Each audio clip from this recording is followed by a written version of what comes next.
मौसम में बदलाव के कारण ठंड दस्तक दे चुकी थी।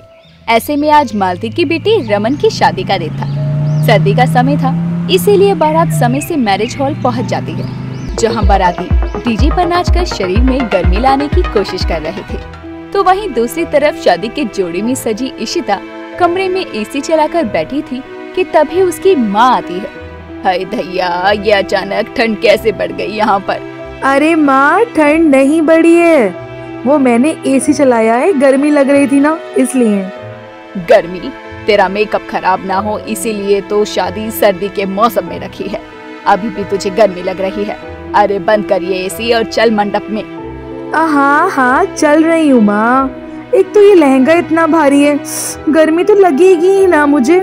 ये बड़बड़ाते हुए इशिता अपनी माँ के साथ मंडप में चली जाती है। कुछ ही देर में पूरे विधि विधान के साथ रमन और इशिता की शादी हो जाती है। शादी के कुछ समय बाद ही इशिता अपनी ससुराल की जिम्मेदारियाँ समझ जाती है। लेकिन एक रोज बाहर ठंडी हवाएं चल रही थी, तो रमन अपने हाथों को मसलते हुए घर आता है। माँ, धीरे धीरे ठंडी तो बढ़ती जा रही है और आज तो हवा भी बहुत तेज चल रही है। सही कह रहा है बेटा, मुझे तो लगता है एक हीटर खरीद लेना चाहिए, थोड़ी तो राहत होगी। एक नहीं माँ, 2 ले लेंगे, एक आपके कमरे के लिए और एक हमारे कमरे के लिए। कोई जरूरत नहीं है फालतू खर्चा करने की। अरे एक ही काफी है। पता भी है हीटर चलाने से बिजली का बिल कितना आता है? तो क्या हो गया माँ, कम से कम हम ठंड से तो बचे रहेंगे। अरे हम दिल्ली में रहते हैं, शिमला में नहीं, जो कि हीटर ना चलाने पर कपकपाते रहेंगे। एक ही हीटर से काम चल जाएगा, तू चिंता मत कर। ठीक है माँ, जैसा आप कहो, मैं फ्रेश होकर आता हूँ। उधर कमरे में इशिता एसी चलाकर टीवी देख रही होती है और कमरे में आते ही रमन कांपते हुए जोर से चिल्ला पड़ता है। उसकी आवाज सुनकर मालती भागी भागी उसके कमरे में आती है, तो वो भी कांपने लगती है। हे भगवान, इस कमरे में इतनी ठंड क्यों लग रही है? ऐसा लग रहा है शिमला में आ गई हूँ मैं। क्योंकि आपकी बहू ने ठंड में एसी चलाया हुआ है। क्या? एसी? वो भी इतनी ठंड में? पर क्यों बहू? क्योंकि मुझे हमेशा से एसी में रहने की आदत है माँ जी। एसी की हवा के बिना मुझे ठीक नहीं लगता है। अरे पर इतनी ठंड में एसी चलाएगी तो तू बीमार पड़ जाएगी। कहाँ है रिमोट? बंद करो इस मुए एसी को। बताओ, इसे तो जैसे ठंड ही नहीं लग रही। मालती कांपते हुए एसी का रिमोट उठाकर एसी बंद कर देती है। अब थोड़ा ठीक लग रहा है। इशिता, मौसम को देखकर एसी चलाया करो ना। थोड़ी देर और एसी चलता ना तो मेरी कुल्फी जम जाती। पता नहीं तुम्हें ठंड क्यों नहीं लगती। हाँ बहू खबरदार, जो अब एसी चलाया तो बता रही हूँ, मुझसे बुरा कोई नहीं होगा। मालती इतना कहकर वहाँ से चली जाती है, लेकिन इशिता उसकी बात सुनकर दूसरे कान से निकाल देती है, क्योंकि उसे ठंड में एसी में रहने की आदत जो थी, जिसके कारण अक्सर वो एसी चलाती रहती। एक रोज वो हॉल में एसी चलाकर सफाई कर रही थी, तभी उसकी पड़ोसन दमयंती उसके घर आती है। अरे का हो मालती? अरे ओ मालती, हाय हाय कितनी ठंड क्यों लग रही है हमको यहाँ पर? अरे आंटी, आप यहाँ आइए, बैठिए ना, मैं माँ जी को बुलाती हूँ। बहू बैठ तो जाऊं, लेकिन जरा हीटर तो चला दे, बड़ी ठंड सी लग रही है मुझे। ऐसी ठंड तो हमारे घर में भी ना है, पता नहीं ये क्यों लग रही है। तभी मालती हाथ मसलते हुए वहाँ आती है और रिमोट से एसी बंद करते हुए कहती है, बहू तूने फिर एसी चला लिया? अरे कितनी दफा मना किया है तुझे? अरे अपनी नहीं तो कम से कम हमारी ही तबीयत का ख्याल कर लेती, मानती क्यों नहीं है? माँ जी आपको पता है ना, मैं बिना एसी चलाए नहीं रह सकती, फिर भी आप बार बार एक ही सवाल क्यों पूछती हैं मुझसे? हाँ, क्योंकि तू इंसान कहाँ है, तू तो जानवर है। अरे सर्दी के मौसम में भला किसी को इतनी गर्मी कैसे लग सकती है कि वो एसी चला कर रहे? देख बहू, फालतू में बिजली का बिल मत फूक। क्या कहो, एसी चलाए बिना ना रहती है? अरे ई का मुसीबत है, भला इतनी ठंड में कौन एसी चला सकत है? मैं तो चलाती हूँ क्योंकि मुझे आदत है, और मुझे तो इतनी ठंड भी नहीं लगती जितनी आप लोगों को लगती है। हाँ बहू, और अपनी तबीयत का भी ध्यान रख, ऐसे सर्दी में एसी चलाने से सर्दी जुकाम की दिक्कत हो जाएगी। अरे मैं इतनी कमजोर नहीं हूँ आंटी जी कि एसी की हवा से मुझे सर्दी हो जाए। हाँ हाँ ठीक है, बहुत ताकतवर है तू। चल अब रसोई में जा और दमयंती के लिए बढ़िया सी गर्मा गर्म चाय बना कर ला। इशिता रसोई में चाय बनाने के लिए चली जाती है।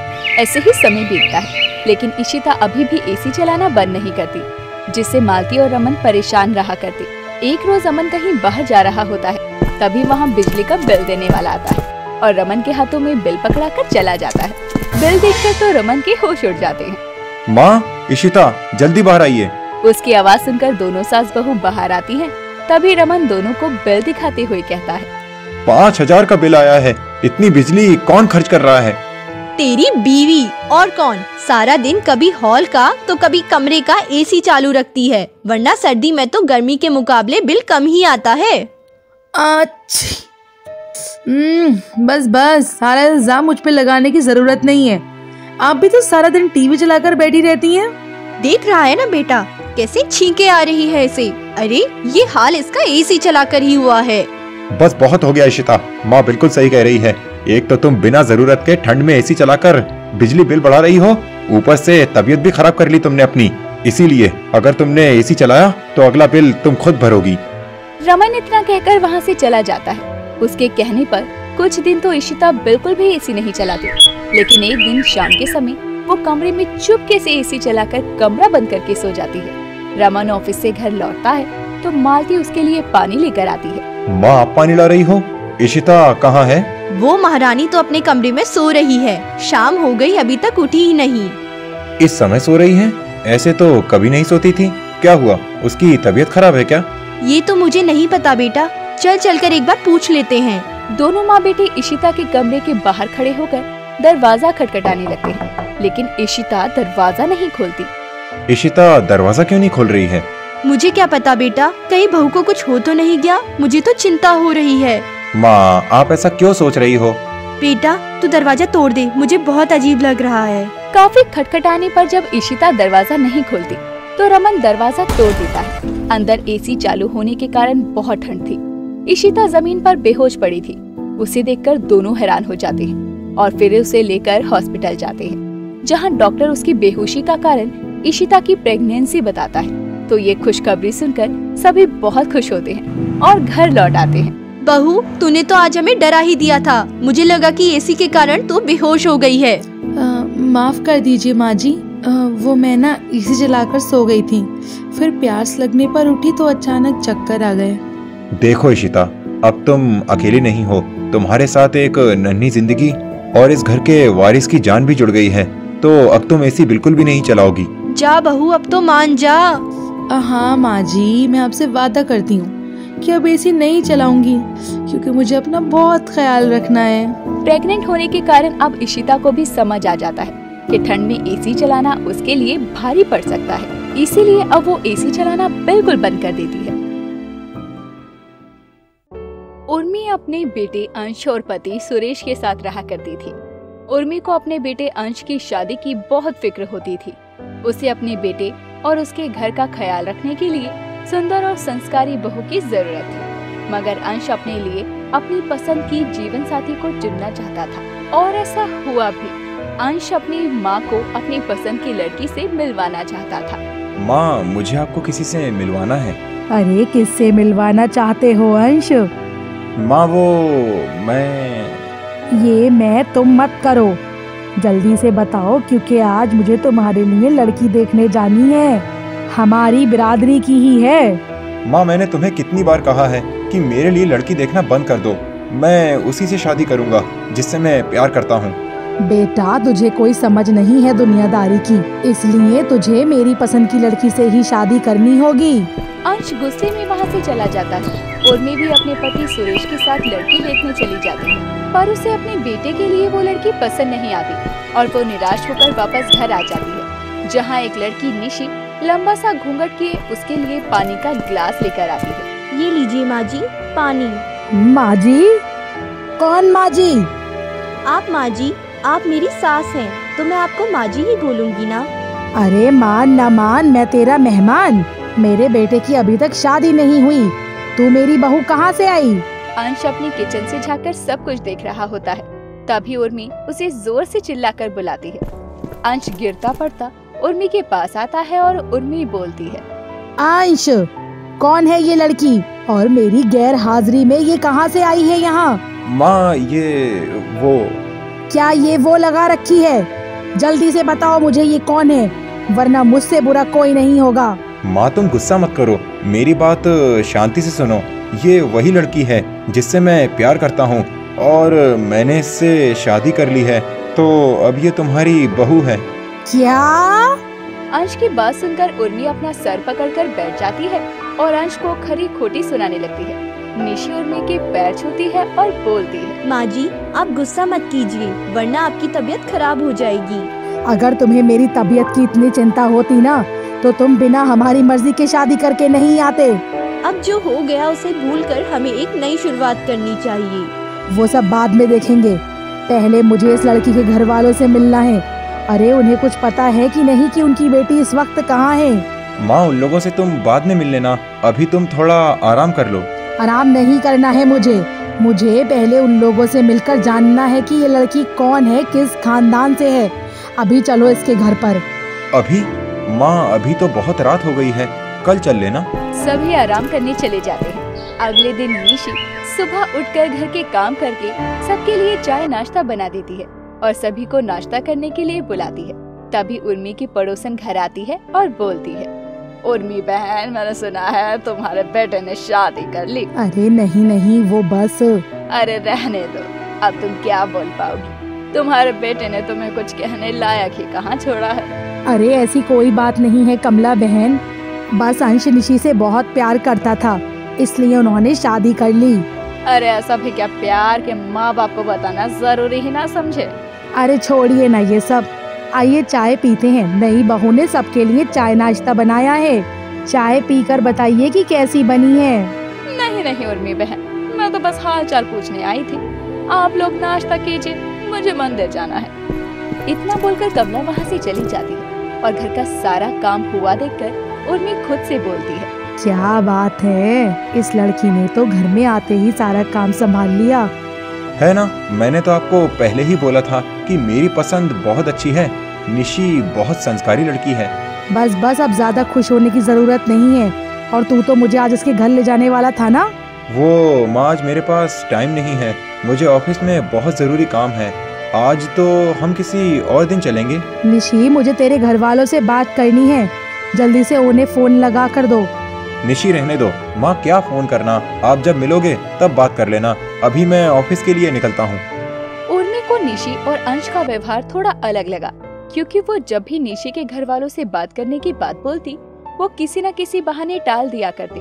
उर्मी को अब और ज्यादा इच्छा होने लगी थी निशी के माता पिता से मिलने की। बहू कौन कौन है तुम्हारे घर में? माँ पापा और कोई नहीं है। क्या उन्हें तुम्हारी शादी के बारे में पता है? जी माँ जी।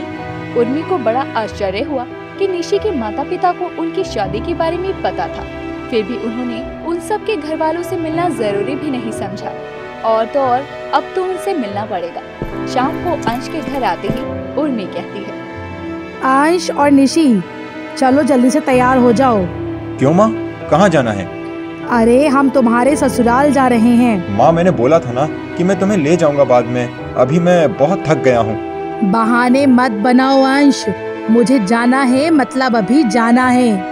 अब अंश के पास कोई चारा नहीं बचा था जिससे वो उर्मी को टाल सके, इसीलिए वो सभी निशी के घर जाने के लिए निकल गए। जैसे जैसे निशी का घर पास आ रहा था उर्मी की चिंता बढ़ती जा रही थी। अंश ये तो तुम्हारे मामा के घर जाने का रास्ता है ना? बहुत समय से मैं तुम्हारे मामा के घर नहीं गई, इसलिए शायद रास्ता भूल गई हूँ। हाँ माँ। तो हम तुम्हारे मामा के घर क्यों जा रहे हैं? हमें तो निशी के घर जाना है। देखो अंश, अगर इस बार तुमने कोई बहाना मारा ना तो मुझसे बुरा कोई नहीं होगा। मैं कोई बहाना नहीं कर रहा, हम निशी के घर ही जा रहे हैं। अब उर्मी की जिज्ञासा और बढ़ गई, क्योंकि वो अपने मायके जाने के रास्ते पर ही थी। वो काफी लंबे समय से अपने मायके वालों से नहीं मिली थी। माँ जी, आप मुझसे या मेरे माता पिता से नाराज तो नहीं हैं? अरे मैं भला तुम्हारे घर वालों से क्यों नाराज होंगी? मैं तो बस तुम्हारी शादी के बारे में उनसे बात करना चाहती हूँ। तुम दोनों ने खुद शादी करके हम बड़ों की इज्जत खराब की है। अब जब शादी हो ही गई है तो हमें भी तो एक दूसरे से मिलना पड़ेगा, ताकि हम तुम्हारे माँ बाप के बारे में सब कुछ जान सकें। अंश और उसका परिवार निशी के घर के बाहर पहुँच गया और घर के बाहर खड़े होकर उर्मी हैरान थी। तुम्हें मैंने निशी के घर चलने को बोला था और तुम मुझे मेरे मायके लेकर आए हो। माँ आप चलो तो सही अंदर। ओहो, मुझे तो कुछ समझ नहीं आ रहा है कि तुम क्या कर रहे हो। निशी जल्दी से घर के अंदर चली जाती है और सबसे गले मिलने लगती है। सभी निशी को देखकर बहुत खुश होते हैं, पर उर्मी को कुछ समझ नहीं आ रहा था कि ये क्या हो रहा है। मेरे मायके में मेरी बहू बिना बताए मुझे मिलवाने क्यों लेकर आई है और वो मेरे घर वालों से गले क्यों मिल रही है। सोच सोच कर उर्मी का दिमाग खराब हुए जा रहा था। तभी वो निशी से बोलती है, निशी, तू मेरे घर वालों को पहले से जानती है? जी यही तो है मेरे माँ पापा। ये तुम्हारे माता पिता कैसे हो सकते हैं? अरे ये तो मेरे भाई रमेश और भाभी कोमल हैं। निशी बिल्कुल सही कह रही है। हे भगवान, मगर ये कैसे हो सकता है?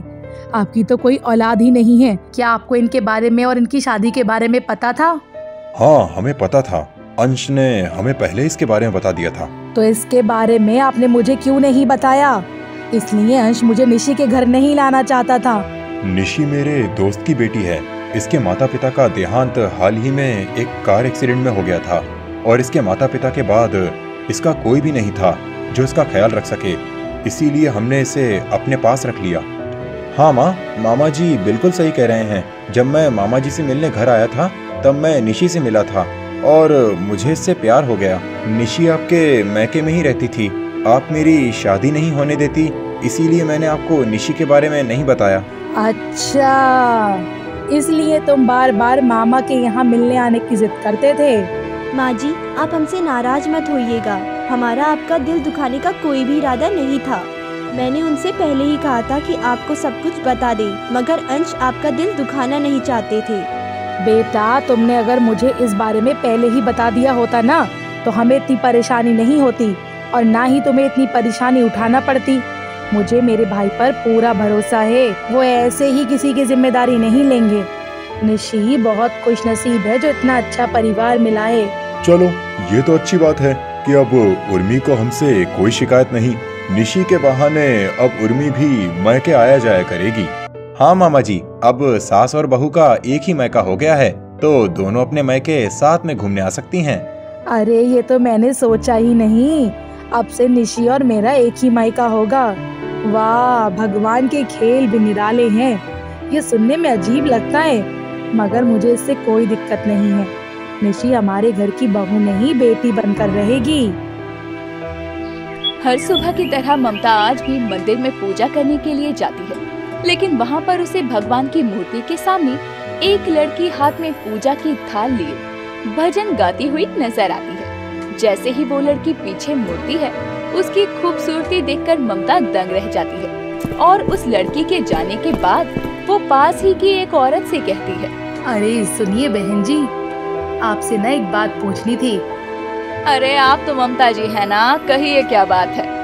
अरे मैं वो पूछ रही थी ना कि वो जो मंदिर में लड़की भजन गा रही थी, क्या आप जानती हैं कि वो लड़की कौन है? हाँ बिल्कुल जानती हूँ, मेरे पड़ोस में ही रहती है। उसका नाम आरती है। बड़ी गुणी लड़की है। जैसा कि उसका रूप रंग है, वैसा ही उसका मन भी पवित्र है। बस थोड़े गरीब घर से है, लेकिन लड़की भली है।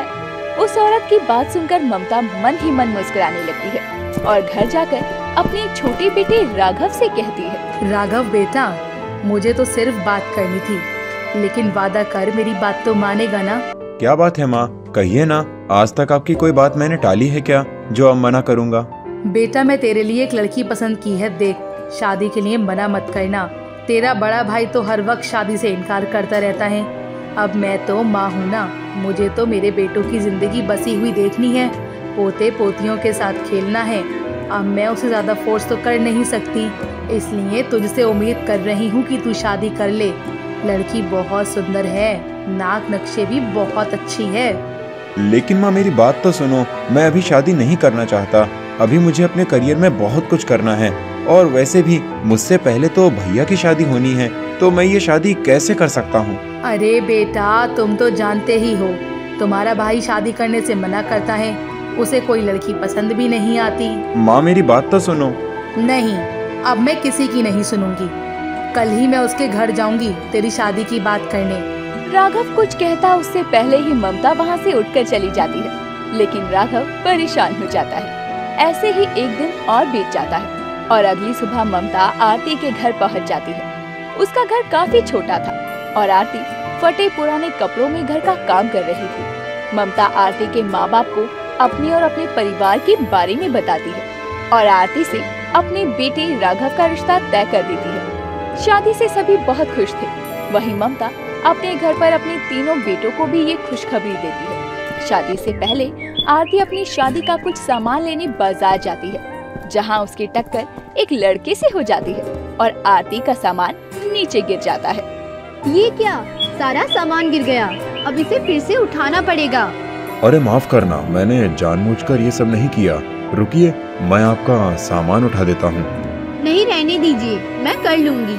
अरे ऐसे कैसे, मैंने आपका सामान गिराया है, मैं उठा देता हूँ। ठीक, आप मदद करना चाहते हैं तो कर दीजिए। अमन आरती की खूबसूरती से अपनी नजरें हटा ही नहीं पाता। आरती अपना सामान लेकर घर की ओर चल देती है। अमन उसका पीछा करता है और उसके घर के आसपास से उसके बारे में जानकारी निकालता है। बड़ी खुशी से वो अपने घर आता है और अपनी माँ ममता से कहता है, माँ आप चाहते थे ना कि मैं शादी कर लूँ, तो मैंने अपने लिए एक बहुत ही अच्छी लड़की पसंद की है। जो खूबियाँ मैं अपनी पत्नी में देखता था, वो लड़की मुझे अब मिल गई है। मैं उससे शादी करना चाहता हूँ। क्या सच में? भगवान का लाख लाख शुक्र है कि आखिरकार तुझे भी कोई लड़की पसंद आई और तू भी शादी करना चाहता है। अच्छा बता तो सही, वो कौन है, कहाँ की है? फिर मैं तेरी और राघव की शादी एक साथ करवा दूंगी। अरे रुको माँ, अभी तक मैंने उस लड़की से बात तक नहीं की है। मैं पहले उससे बात कर लूँ, फिर मैं आपको उसके बारे में सब बता दूंगा। अच्छा ठीक है बेटा, जैसा सही लगे वैसा कर, पर राघव की शादी से पहले बता देना। दोनों बेटों की शादी साथ में होगी तो खुशियाँ भी दोगुनी होंगी बेटा। ठीक है माँ, जैसा आप कहो।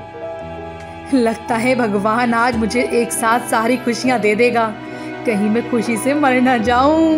ममता अपने दोनों बेटों की शादी की बात से बहुत खुश थी, लेकिन वो इस बात से अनजान थी कि जिस लड़की से शादी होने वाली है वो एक ही है। अब कुछ दिन और बीत जाते हैं। राघव और आरती की सगाई का दिन भी पास था। जब सभी लोग सगाई के लिए आरती के घर जाते हैं, तब अमन को पता चलता है कि जिस लड़की को वो पसंद करता है और जिससे उसके भाई की शादी हो रही है, वो लड़की एक है।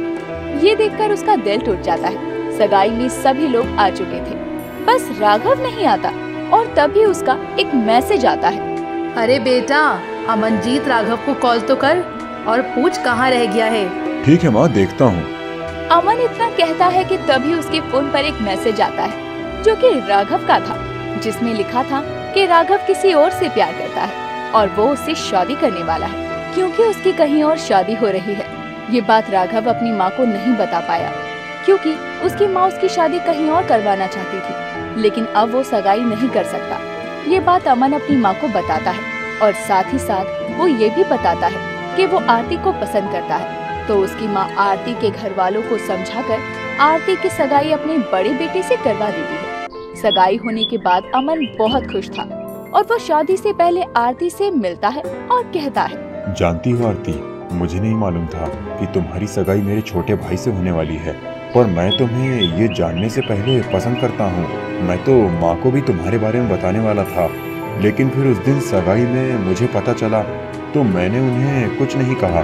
पर जब राघव ने सगाई से इनकार कर दिया तो मैंने माँ को सच बता दिया।